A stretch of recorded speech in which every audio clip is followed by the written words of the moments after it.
ભાઈ છે એ ભાઈમાં રામકૃષ્ણ પરમહંસની અવતાર હતો કે એવી પણ એક વાત છે, તો એ બાબતમાં આપ.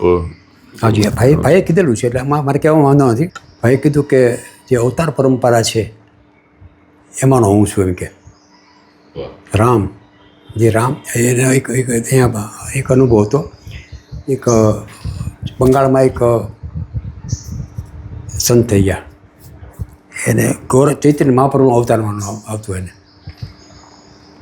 એને અભિનવ ગૌરાંગ તરીકે પ્રસિદ્ધ થયા. નામ પાછું બોલી ગયું અત્યારે. તો એને નામ થઈ બહાર નીકળતા અને આખા શરીરમાં તેજ પ્રગટતું આખું, અને શાલ ઓઢીને બહાર નીકળતા. અને ભાઈ છે એને એક વખતે એનો ફોટો આપ્યો હતો, અને ભાઈને બહુ ગમ્યો હતો ફોટો. ભાઈએ પોતાની પાસે રાખતા. અને એ ફોટો કાંઈ 2004માં એક ફોટો હતો. બાકી રામ અને કૃષ્ણ બધાના માના બધા ફોટા બધા હતા. અને ભાઈએ એની આંગળી ચીંધી ને બોલ્યા કે આ મારો આદર્શ છે, કે ભાઈ કે. એટલે પછી એમ કરતા કે એ પછી ભાઈની કોન્શિયસ બદલાઈ ગયા આખી. ભાઈ છે એક જીવ ભાવ અને શિવ ભાવ બે એક સાથે હતા. બે જુદા નહોતા. એને જીવ ભાવમાં આ પ્રગટ કરી, જેને કારણે અમારી જીવાને અને એ નહીં એટલે ખબર પડે કે આ જીવે કેવી રીતે વર્તવાનું છે એ અમને, અને એ જાતનો બોધ મળે. શિવ ભાવે કે તો એ અમારું કલ્યાણ કરવા માટે એમાંથી થતું હોય છે એ જાતનું. એટલે માં તરત બોલ્યા કે એકદમ આંગળી ચીંધીને આમી કૃષ્ણ, આમી રામ, આમી કૃષ્ણ, આમી ચૈતન્ય, આમી રામકૃષ્ણ. રામ બોલ્યા. એટલે અમે બધા રિસામાં થંભી ગયા કરી. અને એ આગળ પહેલાં કીધેલું ને, પણ આ જાતનું એ બોલીને ત્યારે કીધેલું. અને પછી તો કોકે કીધું કે આ અહંકારી ચેતનામાંથી બોલાતું ને એવું કોકે કીધેલું. ભાઈને પૂછ્યું હતું તો કે અહંકારી ચેતનામાં બોલાય તો અસર ન થાય, કે રિપલ્ઝન થાય, કે અહીંયા આવનારા દરેકને અસર થઈ છે ભાઈ કે. એટલે આ ટેસ્ટ છે મારો કે. નહીં તો હું કંઈક અહંકારથી બોલું તો તમને પોતાને મજા જ ના આવે. કોઈ વાત જ ન કરી શકે આગળ, કે બંધ કરો સારું એમ થાય મને. જ્યારે એ નિરંકારિતા હોય તો જ અસર કરે. એટલે ભાઈને આવું પૂછનારા પણ હતા કે તમે અહંકારી ચેતના બોલો. તો ભાઈ કહે કે કૃષ્ણ છે બોલતા કે સર્વ ધર્માન પરિચય મામ એકમ શરણમ રજ. તો કૃષ્ણની એ અહંકારિતા નથી, કે પરમ સત્ય રજૂ કરતો ને, એ એના કલ્યાણ માટે, પાર્થના કલ્યાણ માટે બોલેલા. કે એટલે આ જે માં રજૂ કરે છે એ અહંકારથી પર અહંકાર શૂન્યતા છે, અહંકાર પૂર્ણતા નથી. આગે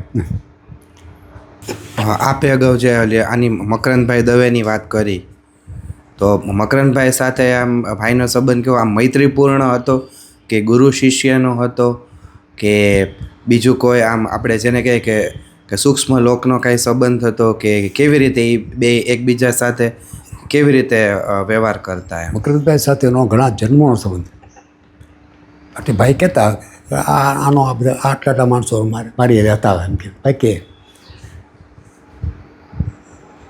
બીજું એની સાથે મકરંદભાઈ 1948માં ભાઈને અહીંયા મળ્યા હતા. એનો પ્રસંગ એમ મળ્યો કે મકરંદભાઈના ફાધરને મકરંદભાઈ કીધું કે મારે જુનાગઢ ચાલી જવું છે. અને ભાઈ નહોતા મળ્યા, અને ત્યાં જઈને મારે સાધના કરી છે અને મારે પરમની પ્રાપ્તિ કરવી છે, એવી એને ઝંખના ખૂબ હતી. તેના ફાધરે ને કાંઈક સ્વપ્ન આવ્યું કે એને ગોપાલન સ્વામિનારાયણના હતા. એ એને આદેશ આપ્યા, કીધું કે મકરંદને જુનાગઢ જવાની જરૂર નથી, જુનાગઢ અહીંયા આવ્યું છે જુનાગઢ. એ એને પ્રસંગ બન્યો.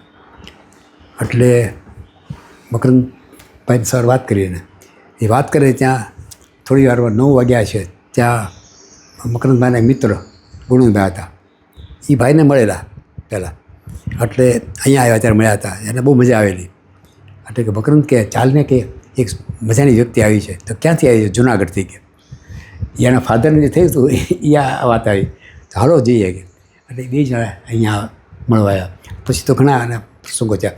પણ એ પછી ભાઈ એ બંનેની સાથે મૈત્રીનો સંબંધ રાખ્યો. પણ એના મિત્ર તો કોણ થઈ શકે? પરસેવ. અને એ લોકોને બરાબર ખ્યાલ હતો કે આ કઈ શક્તિ છે. એટલે અંદરથી મિત્ર તરીકે નહીં પણ પરમ શક્તિ તરીકે માનતા. બહારથી વ્યવહાર કરતા એ ભાઈને ગમતું કે મિત્ર તરીકે મારી રહે, મારો હાથ જોડીને બેઠો મને મજા ન હોય કે. એટલે મિત્ર તરીકે આ લોકો ત્યારે આનંદે કરે અને નિર્ભય અને કોઈ પેલું અને ધર્મની વાતો કરે, બધું કરતા. ખૂબ એ લોકો સત્સંગ કરતા. મકરંદભાઈ તો ભાઈ સાથે જાય તો એને સાયકલો બેસાડે. મકરંદભાઈ મિત્રને બેસાડતા હોય તે અને સાયકલને બ્રેક ન હોય કે મકરંદભાઈ મને કે સાયકલની બ્રેક, મારા પગ લાંબા હતા એટલે પગ મૂકી દઉં અને મારા ગાડી અટકી જાય. મારી ખેતરોમાં જઈને બેસતા અને માં ત્યારે અલૌકિક વાતો કરી હતી કે અહીંયા આમાં ઓલા માણસનો ત્યાં દાટેલું છે, હાડકા છે, અહીંયા ગધેડાના હાડકા છે, અહીંયા માણસના હાડકા છે, આ ચરુ છે. ભાઈ બધું કહેતા કે એટલે હું ભાઈ ખોલું તો કે નહીં, તારા માટે નથી કે જેના ચરુ છે એ વાર છે આવવાને, એ ખોજ છે ત્યારે એને મળશે કે.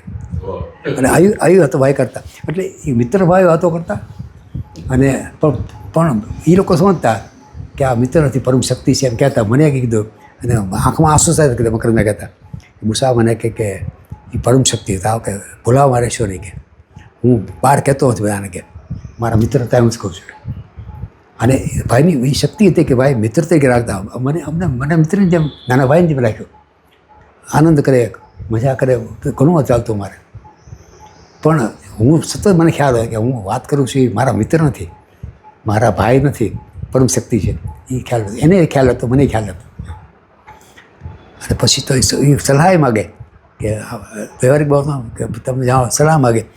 અને સલાહ હું સમજું કે આ મને અસંખ્ય માણસો એક સાથે અંદર બેસીને સલાહ આપી શકે એમ છે, છતાં અમે સમજી જાણી બૂજીને ખોટું કરીને સલાહ પણ આપતા. અમે પણ અમારી સલાહ આપવાની કોઈ લાયકાત કોઈ નહીં, છતાં એટલે એક મિત્ર ભાવે નાના ભાઈ તરીકે કુટુંબી તરીકે બધાને રાખ્યા. અને પોતે કોઈ ઊંચા આસને બેઠેલા છે એવું ક્યારેય રાખ્યું નહીં. એને કહું છું ત્યાં મુંબઈમાં જ્યારે આવ્યા હતા ત્યારે અમે 3-4 કુટુંબ હતા સ્વાગત કરવા. ત્યાં નહોતા ઘણા વર્ષો પહેલાં પ્લેનમાં આવેલા, એરપોર્ટ પર ગયા અમે. એટલે કે ભાઈને કોઈ હાથ તો કરે ગમે નહીં, આટલા સંકોચ આવી જાય કે અરે કે આ નહીં કે આમ ભાગ સંતાઈ જાય પોતે એવું થાય ને કે આ ધરતી કે માર્ગ આવે તો ક્યાંક સંતાઈ જાય એવું જાતનું થાય ને. એટલે હાર બાર તો વાત જ નહીં કે મારું સ્વાગત લોકો જોવે કે આ કોણ છે એવું નહીં થવું જોઈએ કે એમાં સૂચના આપેલી. એટલે પછી એને ત્યાં એરપોર્ટમાં VIP લોન્જમાં એને સગવડતા કરી હતી. તો ત્યાં બધા ગવર્નરો હોય, બધા મિનિસ્ટરો હોય, MP બધા આવ્યા હોય. અને ભાઈ ત્યાંથી 2 મિનિટ બહાર આવી ગયા કે નહીં કે મારે તો મારા મામદાઓ સાથે બેસવું છે. ભાઈને મામદાઓ એટલે જૂનાગઢમાં મોહમ્મદ અલી નામ હોય મુસલમાનનું, તેની મા એને મામદો કહીને બોલાવે. એટલે ભાઈ એ કે મારા મામદાઓને બોલાશું એની યારે ધૂળમાં બેસી વાતો કરીશ. બેસી ગયા છે. છેલ્લા વર્ષોમાં પછી વ્હીલચેર ઉપર જ અહીંયા દર્શન આપતા અહીંયા. એટલે ત્યારે પછી ખાલી મૌન જ રહેતા એમ. અને એ મૌન પ્રભાવનો બધાને જે કોઈ આવે એને પ્રસાદ મળતો એમ. તો એના વિશે કંઈક કહો તમે. અહીંયા નહીં, એ ત્યાં અમદાવાદમાં ત્યાં પ્રશાંતિમાં હતા. અહીંયા પછી વાત ન કરતા ને એમ. વાત એટલે બહુ અમુક વ્યક્તિઓ મળતા વાત કરતા. પણ બાકી ત્યાં તબિયત ખરાબ રહી હતી, હાર્ટની તકલીફ થઈ હતી, પગનો અહીંયા થાપાનો ગોળો ભાંગ્યો હતો, ઘણું તો થયું હતું એને. પણ એકવાર મને છેલ્લા મહિનો હતો ને ત્યારે મને કહેતા હતા મને મુસા કે હું કોઈને મળી શકતો નથી કે બધા કેટલા ભાવથી આવતા હોય, દૂરથી આવતા હોય, એની કરુણા કરી અને હું મળી શકતો નથી કે મને કોને ભાવના છે મને મળે આતુરતા બધું સમજું છું કે હું એ બધાને મારી અંતરથી એ બધાને વંદન કરું છું અને બધાને માના આશીર્વાદ આપું છું કે મળી શકતો નથી. મને એનું દુઃખ છે કે ઘણા બહારથી કાચમાંથી જોતા, બહારથી ત્યાં અને જે રૂમ રાખી હતી ને બહાર કાચમાંથી જોતા. અમે અમુક જણ જે સેવામાં હતા એ બેસતા ને અમુક જણને માત્ર મારતા. જ્યાં ત્રણ તેવું જ હતું આખું. એટલે વ્હીલચેરમાં એ અશક્તિ ખૂબ હતી એની.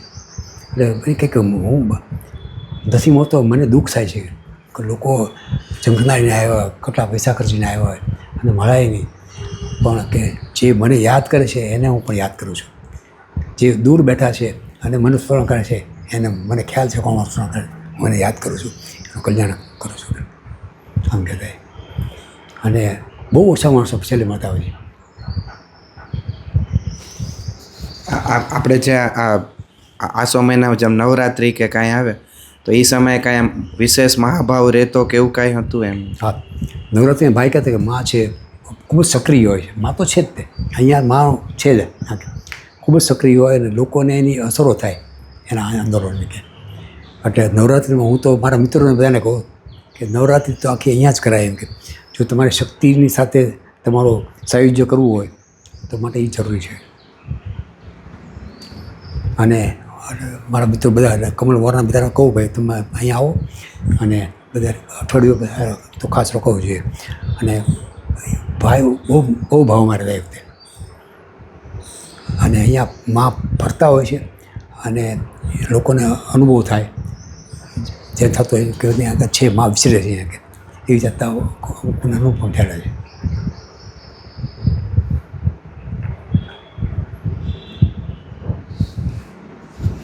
આપણે જે ભારતમાં શક્તિ ઉપાસનામાં જે શ્રી વિદ્યા છે આ જે હા એમાં મહાત્રિપુર સુંદરી છે, એનું બહુ મહત્ત્વ છે કે એનું જે યંત્ર છે શ્રી યંત્ર છે અથવા તો શ્રી વિદ્યાના મંત્રો જે કાંઈ પણ હતા ત્રિપુર સુંદરી એના વિશે કાંઈ કીધું છે?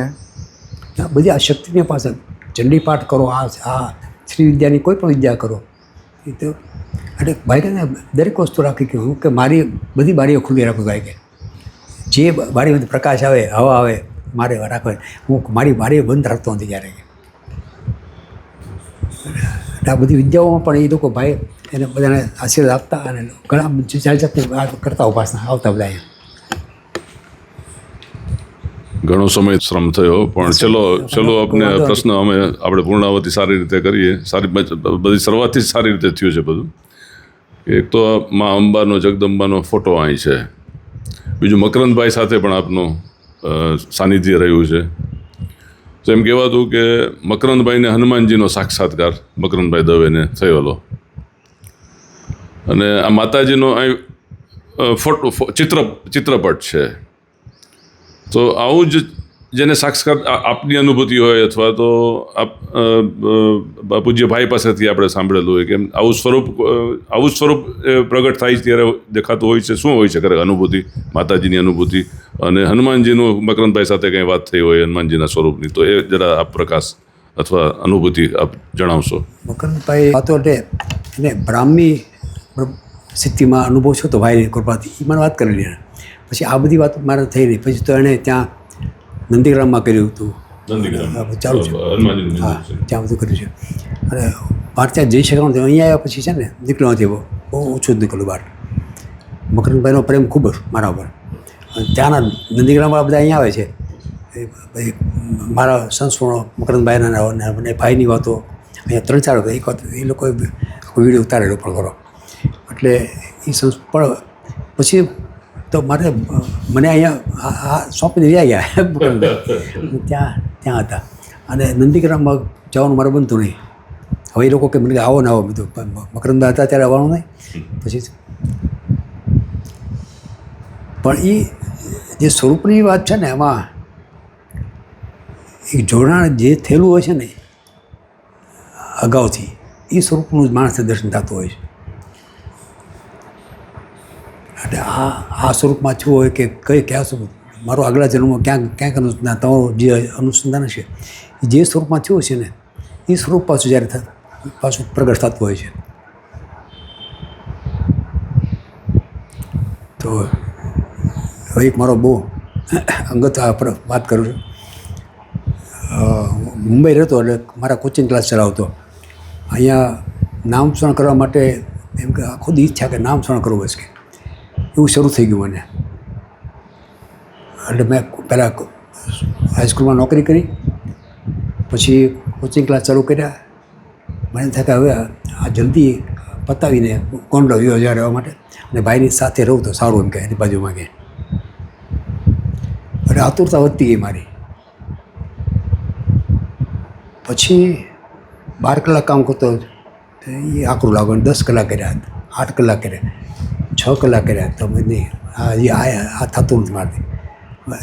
મારે નામ જ લેવું છે એટલે અંદર એ જ હતું, નામ લ્યા કરું ભગવાનનું બસ કે ક્યાં સ્વરૂપમાં ક્યાં નામથી કાંઈ સવાલ નહોતો કાંઈ. 4 કલાક કરી, 2 કલાક કરી, હું તો હજી 2 કલાક મને આકરા લાગે છે. અને આટલી બહિર્મુખતા રાખી છે ને એટલે એની માટે બધું તૈયાર કરવું પડે, બધું આપવું પડે બધું. એટલે એ આકરું લાગ્યું. અને પછી મેં તો હવે કાંક અને પછી પોપ્યુલરિટી વધવા માંડી. લોકોને મારો સબ્જેક્ટ ભણાવવું ગમતું હતું એટલે સંખ્યા વધવા માંડી. એટલે મને એમ થયું કે હવે આપણે સફળતા એટલે વધી છે તો એનો લાભ લઈ અને 5 વર્ષ ખૂબ કામ કરી નાખીએ, પછી કાયમ માટે ત્યાં વયા જઈએ, પૈસા કમાઈ લે, જિંદગી આખી વાંધો નહીં. આવી જાતની એક અંદર ભાવના થઈ મને. એટલે મેં પ્રયાસ ચાલુ કર્યો. એટલે અમુક ભાડાની મકાન લીધી, બેન્ચ બધા બનાવ્યા, પબ્લિસિટી કરી, બધું ખૂબ કર્યું. અને સ્ટાફ માટે દોડાદોડ કરવા માંડ્યો. સારામાં જે હું ભણાવતો એવી કક્ષાના હોય તો ચાલે, સામાન્ય તો ચાલે નહીં. એટલે એવા માણસોને ગોતવા પડે, એવા માણસો ફ્રી હોય. એટલે હું ભટકતો બધે કે ભાઈ આગે 2 કલાક આંટોવાળી કહી કે ભાઈ તમે આવી શકતો, હું આવી શકતો નથી, કે દૂર આવી શકે નહીં, નજીકમાં પછી એવું કોઈ મળતા નહીં, કોઈ ફ્રી ન હોય. જે સારા હોય એ ફ્રી ન હોય, એટલે ફ્રી હોય ને આપણે લાવવા નહોતા. એટલે થાકી ગયો એકવાર ચોપાટી ઉપર. એટલે હું રહું ઘાટકો પર, ચોપાટી ઉપર એક હતા, ત્યાં ગયો. મને કે હું નહીં આવી ભાઈ, માફ કરજો, પણ હું આવી શકીશ નહીં કે. એટલે પછી નિરાશ થઈને ઘરે આવ્યો. અને રાત્રે 10 વાગી ગયા. અને મેં તો સારું શું છે આ બધું, વેદના ચાલુ થઈ મને. હવે આજે મેં કીધું શું કરું છું, શું હતું મેં કીધું આ માયાની પાસે ભટકું છું. અને ભાઈએ તો શું કેવું કીધું છે, અને હું આ શું કરું છું બધું. અને ભાઈની એક સ્પીચ હતી 1970માં, ભાઈ એક સ્પીચ આપેલી, અમે 11 જણા બેઠા હતા હોલમાં અહીંયા. હવે એ સ્પીચ છે 5 મારી પાસે.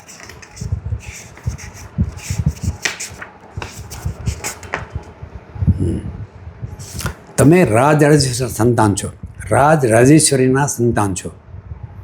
તમે હરિદાસ નથી, માયાદાસ નથી. તમને 5 પ્રકારની મુક્તિ પ્રાપ્ત છે. સાયુજ્ય એટલે ભગવાન સાથે જોડાયેલા હોવું. સાલોક્ય ભગવાન જે લોકમાં હોય એ લોકમાં આપણને રહેવા મળે. સારૂપ્ય ભગવાન જેવું રૂપ, એટલે મનુષ્યનું રૂપ છે તો મનુષ્ય રૂપે આવીએ, વરા રૂપે આવ્યા હોય તો વરા રૂપે એની સાથે હોવું, એ રીતે. સામીપ્ય એની પાસે રહેવા મળે, એ જ્યાં એનું રહેઠાણ હોય ત્યાંની બાજુમાં ક્યાં આસપાસ રહેવા મળે આપણે, અથવા એના કુટુંબમાં જન્મ થાય માણસો. આ બધું સારૂપ્ય, આ બધી મુક્તિના પ્રકારો. અને સાર્ષ્ટિ એની જે ઐશ્વર્ય છે ભગવાનનું, એવું ઐશ્વર્ય તમને પ્રાપ્ત થાય છે. આ 5 પ્રકારની મુક્તિ તમને પ્રાપ્ત છે, માં બોલ્યા. અમને બધાને કીધું 11 જણને. એટલે અમે બધા 11 જણા બધા તદ્દન સામાન્ય માણસો હતા. અને ભગવાનને એટલે કોઈ આરાધના કરી હોય એવા કશું કોઈ મળે નહીં, અતિ સામાન્ય માણસો હતા. એમાં અમુક અભણ હતા, ભણેલા હોય, પણ કાંઈ આવી કાંઈ આવું કહેતા અમે તો પોરાઈ જાય ને કે ભાઈ આ માં આમ બોલ્યા એમ કે, એટલે આનંદમાં આવી આવે. પછી કે મેં અંચળો ઓઢ્યો છે, તમને બધાને અંચળો ઓઢાડ્યો છે, કે એ અંચળો દૂર કરીશ તો તમને પણ જ્ઞાન થશે કે તમે શું છો, કે જગતને પણ જ્ઞાન થશે. કે એટલે ભાઈ આવી રીતે ચૈતન્ય જાગૃતિ કરતા ભક્તોની. અને એમ થાય કે નહીં, એટલે તમે ભરાઈ જાય કે ના, કે આપણે શાશ્વતના સંતાન છીએ એમ, કે આપણે માયાદાસ નથી, તો હરિદાસ છીએ. એ ગુંજતું થઈ ગયું અમારામાં જ્યાં. અને હજી એ ગુંજા કરે, ભાઈને એ શબ્દો ગુંજા કરે. હવે આ થયું. એટલે એ ત્યારે મેં કીધું ભાઈ તમે બોલેલા કે તમે માયાદાસ નથી, હરિદાસ છો. તો આમાં તો હું તો માયાદાસ છું. તમારા વચનો છે એ પ્રમાણે તો છે નહીં કાંઈ. તો આ શું છે બધું થાય છે.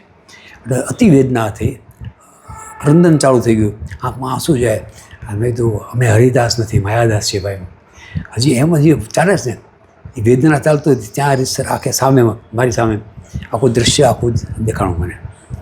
અને જે મોટો સ્ક્રીન હોય ને ટીવીનો ને એમાં દેખાય એવી રીતે શરૂ થયું મને. જે તમે કીધું ને કે ક્યાંય સ્વરૂપ દર્શન થાય, તો આપણે રામ ભગવાન, રામ લક્ષ્મણ જાનકી અને હનુમાનજી બેઠા છે ને, એ આખું દૃશ્ય 15 મિનિટનું એની પાસે વારનો બોલ્યા કરો. રામ અવતારનો પણ તમારી સાથે હતો. જ્યારે પણ તમે આમ કીધું છે મને કે તમે માયાદાસ નથી, હરિદાસ છો. તો અત્યારે આવારો આવે બધું શું છું બધું, આ બધા જન્મો શું બધું. આ એકને એક પ્રશ્ન એ 15 મિનિટ ચાલ્યા કરે, આ રિપીટ કર્યા કરો. અને ફરી પાછું ત્યાં એ આગળ જ્યારે ગયું કૃષ્ણ દર્શન જે યમુનાનો કિનારો છે, કૃષ્ણ છે બસ બજાવી રહ્યા છે અને મોર ધારણ કરે એ આખું દ્રશ્ય અને એટલો ખોવાઈ ગયો અંદર.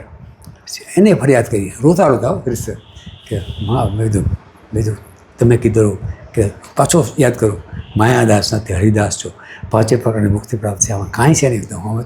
હું તો બધું છે બધું માયાદાસ છે, આ પૈસા માટે આ ભટકશે. એ દ્રશ્ય હોઈ ગયું ચૈતન્ય મહાપ્રભુનું દ્રશ્ય આવે છે અને એ આખી ઢોલ બજાર છે, આખી મંડળી આખી દેખાણો કે આ દ્રશ્ય કે પાછી એની પાસે આ ફરિયાદ કરી.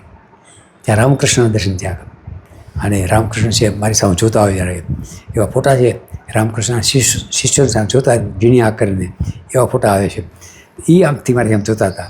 એને કીધું તમે ત્યારે કીધું હતું મને, બસ હું તો ગળે પડ્યો તમે ત્યારે કીધેલું કે તમે મને ત્યારે કીધેલું, મને ખબર નથી કે કીધેલું છે પણ મેં કીધું તમે કીધેલું મને, છતાં આવું છે તો શું. અને પછી ભાઈ દેખાણા આખો રિસર્ચ આખો સૂક્ષ્મ આખો ત્યાં દેખાણો હવે ચર્મચક્ષુથી નહીં આંતરચક્ષી આખું દેખાય રહ્યું સર. હવે અને એ ત્યારે ભાઈ તમે અત્યારે કીધું હવે ક્યાં આમાં કાંઈ દેખાતું આવા લખાણ તો કાંઈ દેખાતા મારા બધું ભાઈ બધું હદ થઈ ગયું બધું.